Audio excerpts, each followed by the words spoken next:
I'm Martin. I'm here to talk about data agility today.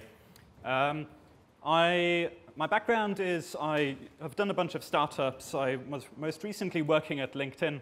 But at LinkedIn, I was working on an open source project called Samza. It's an Apache incubator project for stream processing, which I will talk about a little bit. The other thing I wanted to mention briefly is that, well, now I've left LinkedIn. I'm currently taking a sabbatical to write a book for O'Reilly. It's called Designing Data-Intensive Applications.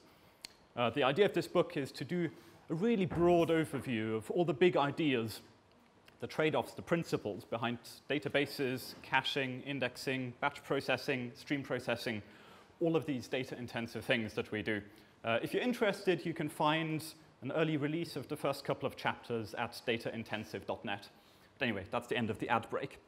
So what I mostly want to talk about is kind of on a conceptual level, what are the kind of problems that we run into actually building systems in practice that involve lots of data and doing complex things with data. And later on, I'll talk a little bit about Samza, the project I've been working on, and how it can potentially be used to solve some of those problems. So the scenario is something like this. Like you are building some kind of application, which this will probably look extremely familiar. You'll have some kind of client talking to some kind of web service, perhaps via an API or perhaps via a website, doesn't really matter. And that, at some point, has to look up stuff in a database or store stuff in a database. And that's all fine. Nothing new there. Now, you go on and maybe your traffic grows and maybe the database starts becoming a bottleneck. And so you then add a cache to it. And now the way this is most commonly done is, if you add a memcached or a Redis or something of that sort, that you will first look in the cache whether the thing you want to serve is there. And if yes, you return that. And if not, you go to the database, you fill in the cache, and you return to the client. So now you have a bunch of stuff to worry about, like making sure your cache is up to date with the database. And people talk a lot about cache invalidation algorithms.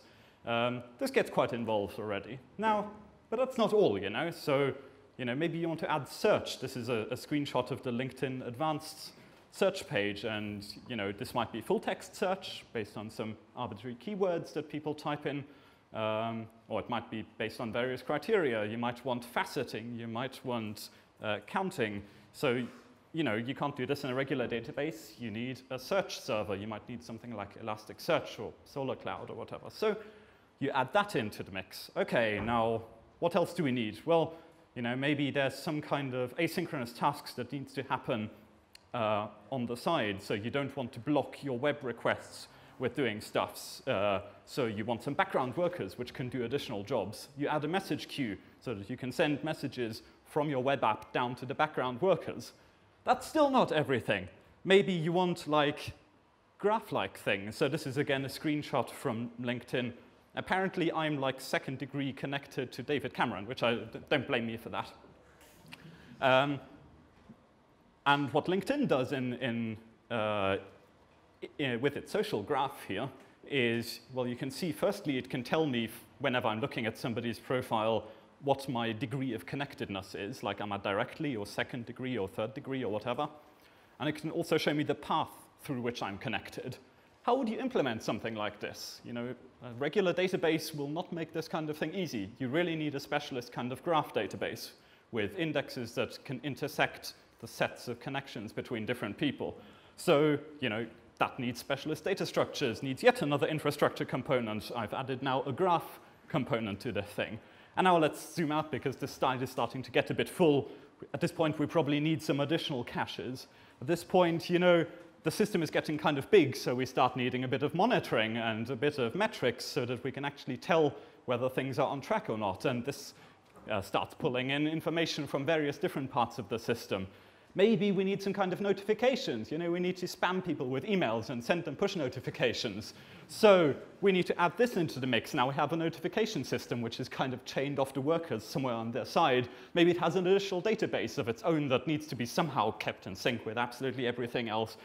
What do you now want next? You want to analyze the data. OK, you won't let us run some big range scans on our main production database. Okay, we'll have to ETL all of the data out of our production databases, put it somewhere else where the analyst can run big scans on it. Okay, so we dump it in Hadoop or put it in a data warehouse. Now we have all of our data in HDFS. Now we can pull it into some kind of business analytics kind of thing. Not to mention we've got the data in HDFS. Well, remember that search thing I told you about earlier, those search indexes? Well, they're kind of the way they're getting built and updated is kind of cranky by now. So at this point, we want to start building our search indexes in Hadoop. So we start building our search indexes in Hadoop and start pushing them out to the front end, and the whole thing is complete insanity. Right, this is the world we've created. And not particularly proud of this. But where did it go wrong? Because, like, individually, the decision still makes sense. Like, you need to use the right tool for the job. I'm not proposing that you use, like, just one particular database, because it would be impossible to implement all these different use cases, all these different things you want to be able to do with the data. You simply can't do that in any one tool.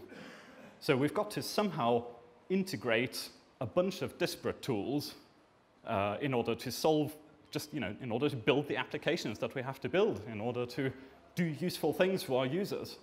And at the moment, there's a real huge amount of complexity in those kind of things. And complexity is a real problem because the more you have these different parts of the system that need to be kept in sync with each other, the harder it gets to make any sort of change to this. And then, after a few years of building these kind of layers upon layers upon layers, if you want to just like add just a single field to some database somewhere, it suddenly becomes a huge engineering problem because this one change here in one place suddenly breaks something completely over there and various other things that also depending on that data. And plus, like, these are high performance production systems, so you don't want to just break them or take them down at any moment. Suddenly, like, your entire development, the engineering can grind to a halt because it becomes so difficult to actually change anything in the system. Now, the real advantage that we can have, that small companies can have, for example, is to be able to be agile and to respond quickly to if you discover something new about your customers or someone has a new desire for a new idea for a new feature, to be able to implement that quickly. And this insanity that we were talking about, that doesn't let you build things quickly at all. So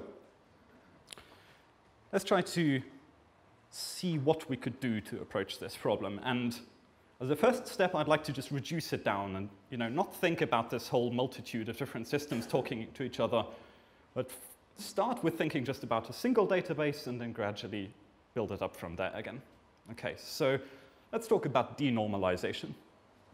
The reason I want to pick this up is not because it's such a wonderfully fun thing to debate with DBAs, but because the idea of denormalizing is essentially duplicating data in different places in different forms. And what you're doing if you're writing the same data to a database and to a search index and to a cache and so on is essentially a form of denormalization where you're copying the data to different places. It's just in different systems rather than in a single system. Okay, so let's use as a running example here, say you wanted to build an email app. It's just an arbitrary contrived example. And let's assume a relational-like data model, but if you want to use a document data model or whatever, I really don't care. In this data model, we've got a list of email messages, and each email message belongs to exactly one mailbox. So one mailbox contains many email messages. Fair enough. And the schema might look something like this. Listing just the most important fields. You can identify an email by some ID. It can be read or unread. It has an ID, a foreign key over to the mailbox that it belongs to, and it has some body. And on the mailbox side, it's got some ID, it belongs to some user, and it has a name. Okay. So now, say you want to have a little counter of the number of unread messages in your UI. This is really simple. In SQL, you would say something like select count star from emails, where mailbox ID equals the mailbox you're interested in, and unread equals true. Okay, and this is fine. This is a nice way of expressing count of unread emails. But if you're like my friend who has about 10,000 unread messages in his inbox and about 100,000 messages in his inbox in total, then this query will be a little bit slow.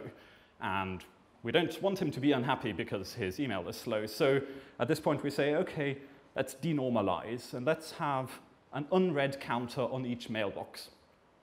So I've now added this additional int on each mailbox, which said this is the number of unread messages in a particular mailbox. Now, of course, this means we've denormalized the schema. Now we have to keep data up to date in several places. There's nothing fundamentally wrong with that. We just need to think about how we do it. OK, so using, again, a SQL-like syntax, every time a new message is received, say a new email comes in, it's inserted into the emails list with some mailbox ID, the unread flag set to true, and some body. And then we also have to update this unread counter on the mailbox and increment it for a particular mailbox.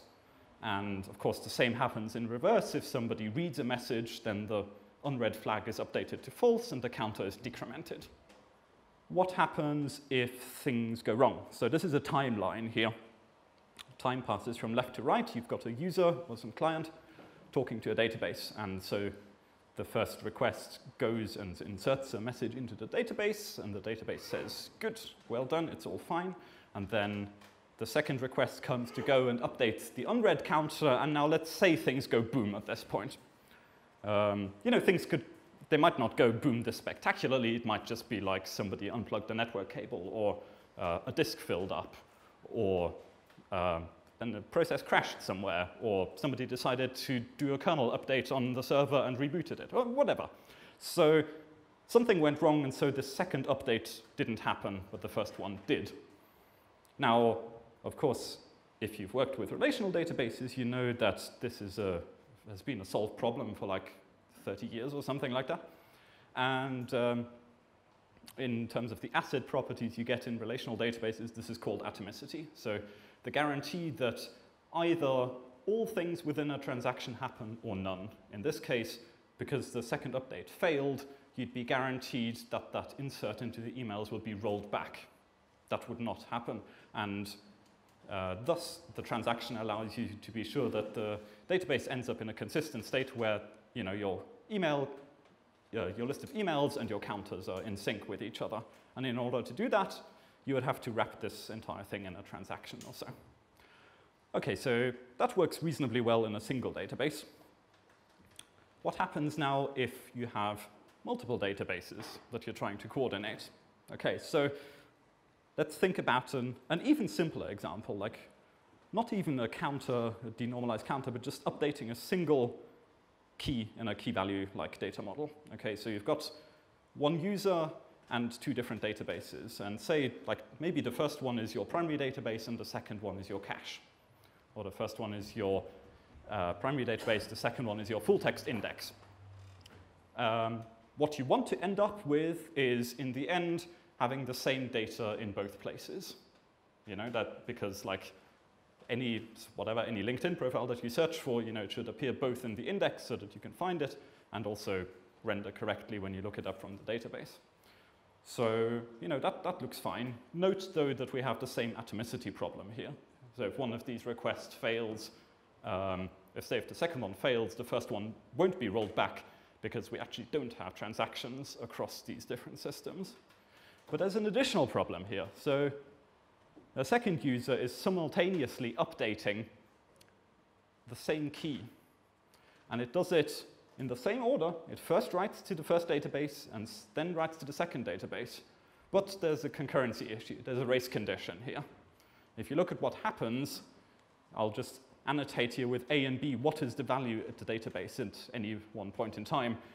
The first database first gets updated to A by the top user. Then the bottom user comes along and updates it to B, and it stays at B from that point onwards. With the lower database, actually, the lower user gets there first, so it first updated to A, and then the user 1 comes along, updates it to A. And now, you know, what we were trying to do here is actually have the same data in both databases, and we completely failed at trying to do that. And I think most systems that write to both a database and Elasticsearch, or write to a database and a cache, kind of just ignore this problem, just kind of pretend that race conditions don't exist. And maybe your application is such that indeed race conditions don't exist because it's not possible for two different people to write to the same key at the same time. But in general, that's not the case. Okay, so of course people have thought about this problem as well and come up with an answer that's called two-phase commit. The idea is there that you kind of give your data to each of the systems first, but tell them to don't quite accept it yet, just make sure that you're ready to write it. And then once everyone has accepted the data, then you say, okay, now write it.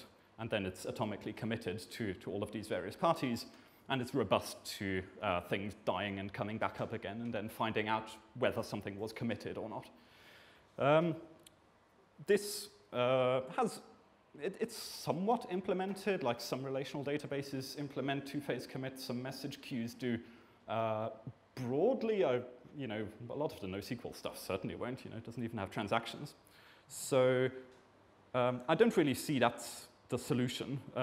Another problem with this actually is that it just adds to the fragility of the systems. If I have some website and my search server is down, my indexes are down, it's fine if the search function is broken, okay? Like I kind of expect that to be broken. I don't want the whole site to be broken just because one of my infrastructure components is broken. However, if you're using something like two-phase commit, what you're doing is enforcing consistency across all of these different systems, which means that if any one of those systems is broken, the entire system is broken by necessity. So, it doesn't really help make systems more robust. I would say, in fact, this kind of thing would make them more flaky. And what's more, systems going down is not the only source of error. Humans are a big source of error as well. Like, I might decide to just run this little hacky script that I have on the side, which updates one thing but doesn't update the other thing. And then, like, your whole endeavor of keeping these things in sync is suddenly completely flawed already. So, okay, so I've just been talking a lot about problems. Let's think about some potential solutions here. What we want in building a scalable system really is that the core idea to making a system scalable is actually just trying to keep it really simple and dumb, not trying to be too clever. If you have an amount of data that's too big to fit on one machine, you break it down into partitions or shards so that each individual partition is small enough that you can fit it on one machine. More generally, like the principle here is you have some big hairy problem, so you want to decompose it into smaller, simpler problems which you know how to solve. And in fact, this is very similar here. So it happens on the dimension of data set size with partitioning and sharding.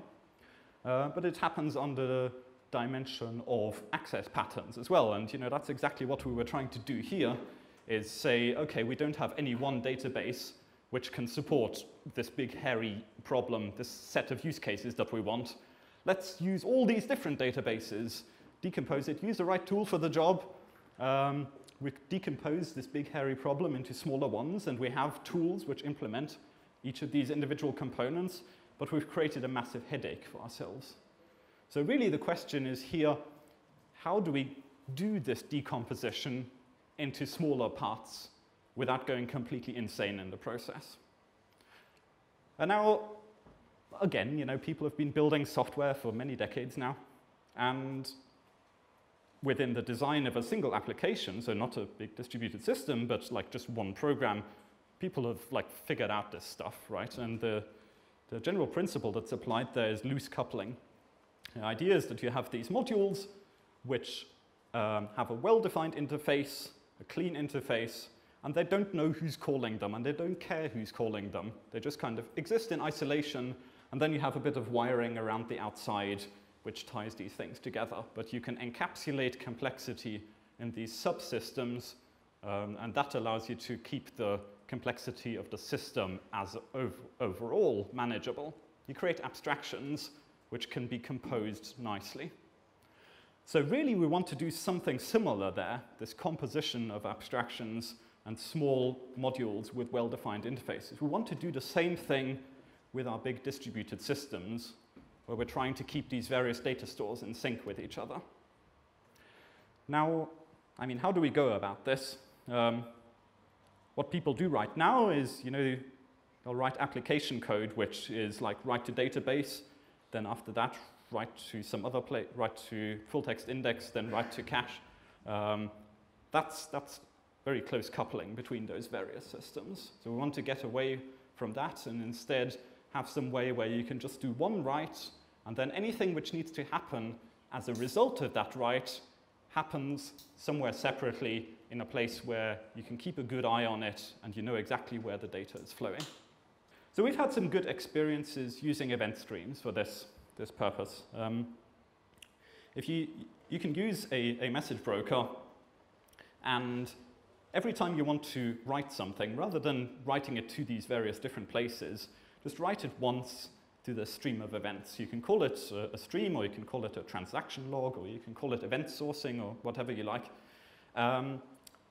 And once you have it in this place, you can then consume it and do various things with it. You can have these independent consumers, each of which subscribe to the stream and do whatever they need to do with these events, which may well be updating some kind of state. So you have one subscriber that goes and updates a cache. You have a different subscriber which goes and updates some full text index. You have yet another subscriber which maybe updates some denormalized info, like those unread counters that we were talking about earlier. The idea here being that a single write can turn into these updates of various different systems.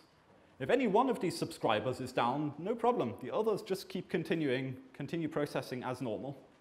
Not a problem there. And if any one of them slows down, for example, similarly, it doesn't affect the others. There are various ways of implementing this. The kind of way that the design that we've been working on at LinkedIn and in the open source arena has been with Kafka and Samza. You've heard about Kafka a few times today already. If you look at it this way, it's kind of similar to what Alex was talking about this morning about a unified log. It can suit this kind of thing very well. Samza is the kind of counterpart to Kafka, which is a distributed stream processing framework. In a moment, I'll just explain briefly what it is, but this is not really a pitch for Samza. This is really trying to get you thinking about the application architecture as a whole. But a key thing that we want from this log here is that it provides ordered writes. So there must be a total ordering, at least within each partition, of messages, so that if you have these state updates, like value gets set to A, value gets set to B, you have to know in which order those things happened, so that you know that, what is the end result actually. Is it A or B? Well, it's whichever happened last, generally in a kind of update in place like model. If you have this ordering, that means that each of these consumers can write to its state and can be sure that once it's processed all of the messages in this log, it's ended up in the same place as all of the other consumers have, because it's in order.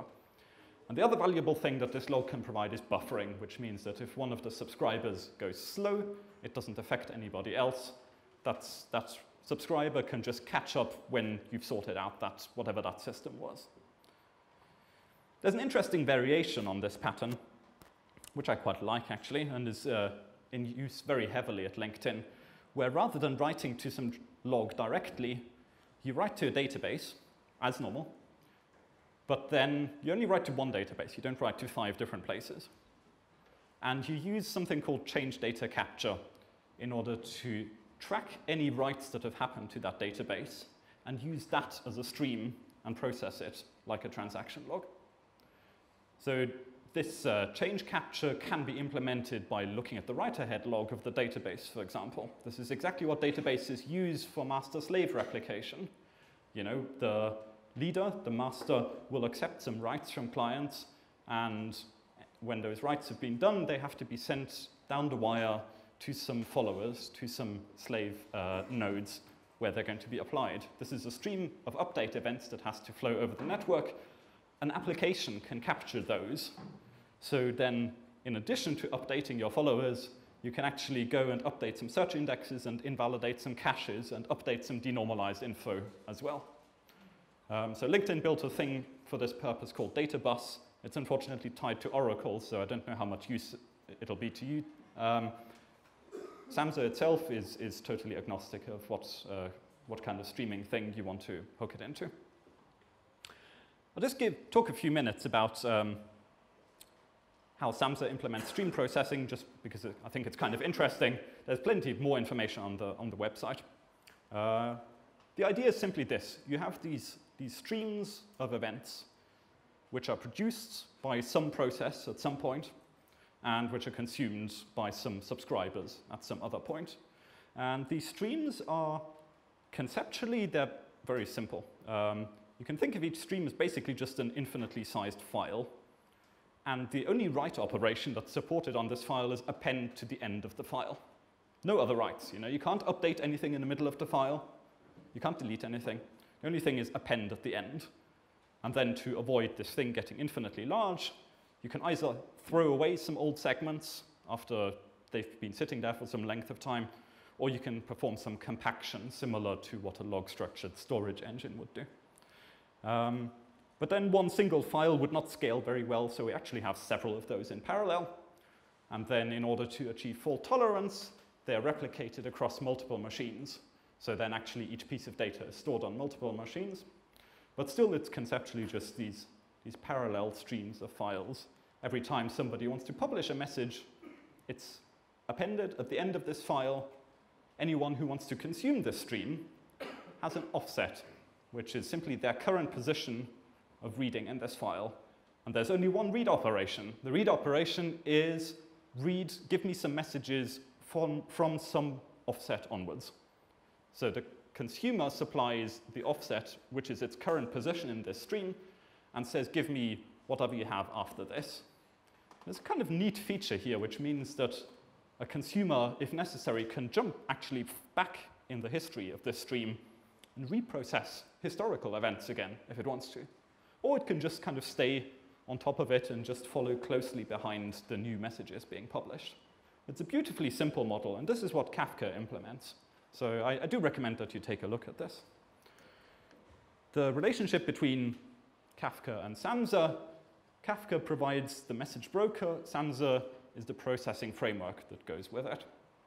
So Kafka is durable. It writes every single message to disk. It achieves brilliant throughput despite doing that. In fact, you'll probably saturate your network interface before you saturate your disks, assuming everything's configured correctly. So it'll do millions of messages per second on 3 nodes, no problem. It provides this ordered stream that I was talking to, and any number of subscribers can follow and consume these streams that are on Kafka broker. Samza is the processing counterpart to that, which gives you a deployment model for jobs. So it gives you an API against which you can write your jobs, which consume messages. It gives you a way of deploying those to a Yarn cluster, so a Hadoop cluster. And it has some really nice things built in for joining streams, for aggregating streams, for deployment, as I mentioned, and of course filtering and mapping one stream into another, and so on. Anyway, that's enough about Kafka and Samza. You can check it out on the website. The real idea I wanted to leave you with is this notion of building large systems through data flow.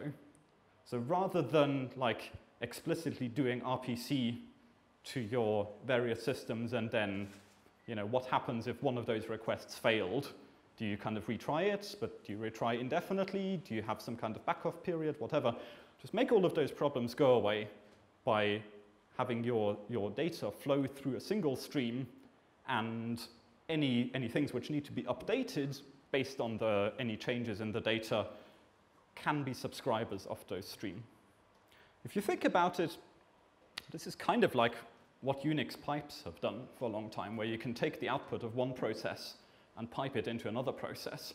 But of course, rather than being on a single machine, we want this thing to be distributed. And in particular, we wanted to integrate different types of data system. We want to have it take some data that's stored in HBase and have it indexed in Elasticsearch.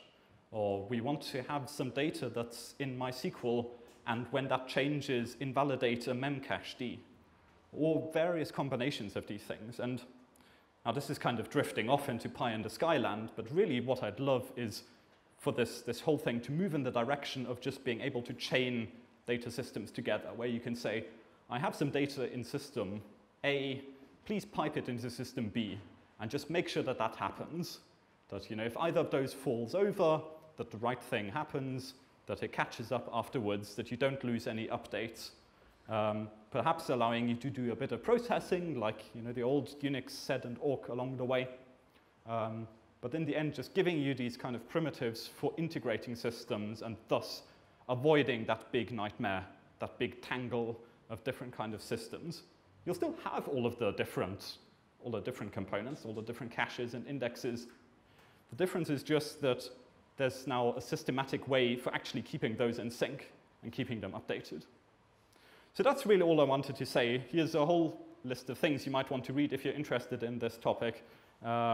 If you're interested in the book I've been writing, I've put a little discount code there, which kind of O'Reilly, I think, that'll give you a discount of all of the O'Reilly books even, not just this one. If you want to play with Samza, you can find it on the Apache Incubator website. You can find me on Twitter. Great being here. Thanks.